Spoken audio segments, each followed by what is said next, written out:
Welcome back to Fast Track. I'm Bree Swartz, and this week in sports, we'll take a look at some highlights inside Mackey Arena and get the latest update on how the Purdue softball team is doing. But first, we'll look at the women's basketball team's strong showing in the Big Ten tournament. Here are the highlights from the whole tourney in Indianapolis.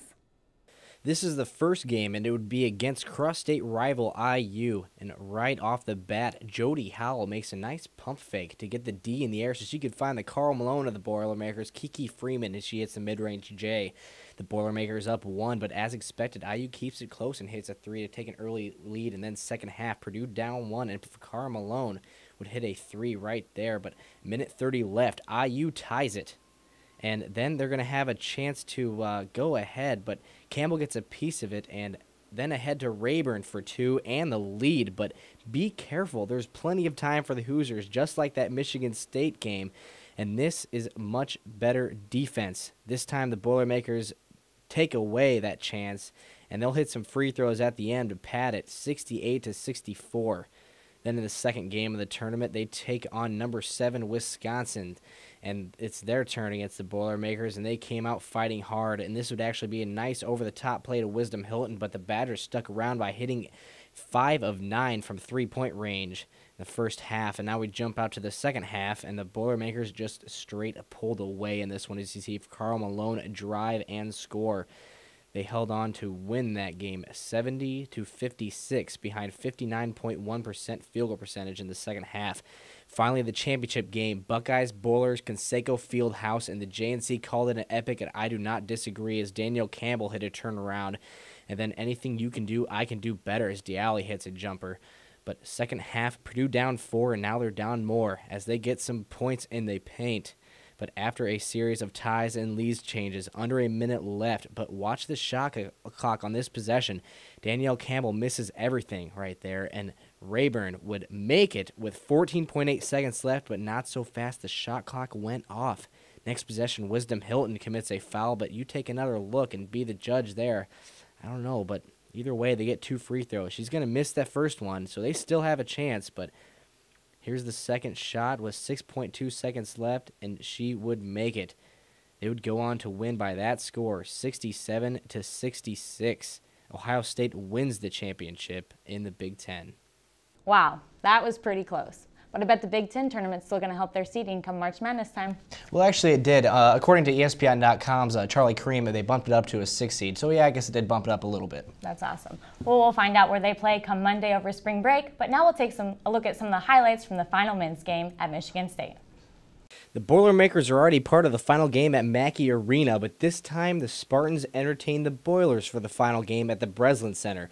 Now for the first basket, you're going to see Chris Kramer just get drilled, but Juwan Johnson cleans up with authority, and I'm only showing you this 3 right here by Etwan Moore because threes were just so sparse. They only went 4 for 23 from behind the arc. But then you're going to see some good ball movement, and Juwan Johnson will miss it from the back of the rim, but Etwan Moore will clean up for 2 of his 12. But this is one of the areas that the Spartans just excelled in. Kalen Lucas is found in the corner, and he hits 1 of his 2 threes to help his team's 40% mark from behind the arc. But that didn't make the Boilermakers go away easy. Good low post defense, Moore with the alley, JJ with the oop. But second half, tie score. Kramer hoists up as the shot clock expires, and the Spartans held the Boilers to 28% shooting, and Kalen Lucas puts MSU up by 2 with a coast-to-coast run, and little over 11 minutes left, and the Spartans just start to pull away as they find Raymer Morgan to take the lead by 9, but the Boilers want to answer, so they find Nemanja Kalasan, and they pull within 8. They would actually get to pull within 6, and then this would happen. We see it time and time again how vital it is to hit free throws down the stretch for a victory. The Boilermakers couldn't do it against Northwestern, and the Michigan State just holds on and wins 62-51, and they would take the 3 seed for the Big Ten tournament. Now let's take a look at some other Purdue sports going on around campus. Purdue's cross-country teams are hardworking and determined during their season, but work even harder in the classroom all year long. The United States Track and Field and Cross Country Coaches Association awarded both Purdue's men's and women's cross-country teams a 2008 All-Academic Team. The honor is based on a team competing and compiling a team score at an NCAA regional meet, as well as earning a minimum 3.0 team cumulative GPA. This is the first time the men's team has received the award, and the 3rd straight season the women have taken this honor. The Purdue softball team dominated the Buzz Classic in Georgia last week. The Boilermakers' 4-0 tournament streak brought some attention to sophomore pitcher Susie Seguski, who received Big Ten Pitcher of the Week honors for her efforts including 22 strikeouts. With the Purdue indoor track and field season coming to a close, senior Renee Harvey and sophomore Josh Himbro will represent the Boilermakers at the NCAA Indoor Championships, both qualifying in the 60-meter hurdles. This is the 3rd straight year for the women's track and field team to qualify for the tournament and the 12th straight year for the men. And that's all for your Boilermakers sports this week. And now we'll head to our weather station for your national weather update.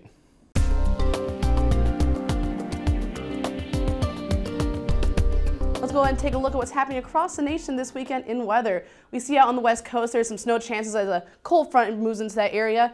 For a large portion of the United States, high pressure will be dominating the weather, bringing some partly sunny skies and some sunny skies up north to most of the United States with high temperatures in the 50s for a large portion. Down south, we see there is a low pressure system bringing some more rain to the much needed drought area of Texas throughout the day on Saturday. Moving into Sunday, we see that system actually moves up the coast, bringing rain to a larger portion of the United States to their day on Sunday. And a little bit warmer in Texas thanks to that rain moving out. Out west, we see that the cold front that was in the Oregon region moves further onto the shore, bringing some rain chances for that area. Now, if you're doing any local traveling for your beginning of your spring break and not going very far, in Indianapolis, it'll be in the mid-50s with a chance of some showers, especially through the day on Sunday. In Chicago, a little bit cooler in the lower 50s, and no rain chances for this weekend. Evansville, a chance for some rain also on Sunday, with temperatures in the upper 50s through the weekend. Now, if you're going further away for spring break, I looked at the weather for a couple hot spots. In Florida, it's going to be nice and mostly sunny with temperatures in the 80s. Mexico, same idea, mostly sunny with temperatures in the 70s. Now, if you're going a little bit cooler and go do some skiing out in Colorado, it should be partly cloudy with temperatures in the 40s. So, looks like a great spring break no matter where you're heading. For the Fast Track Weather Team, I'm Samantha Willett, sending it back to the studio. After the break, we'll have another exciting edition of Tech Minute. And we'll also give you a heads up on events happening around campus in this week's community calendar. Stay with us. Are you bored with your day-to-day routine? Are you ready for something new and exciting? Do you want to meet new people in a high-energy environment? Then come join the Purdue University gymnastics team where you are sure to make new friends while getting the workout of your life in a fun and energetic atmosphere. Anyone can join. Practices are held Monday through Thursday from 7 to 9 p.m. in the second floor of Lambert. Meets are held regularly on the weekends, so get yourself off of that couch and flip into something new.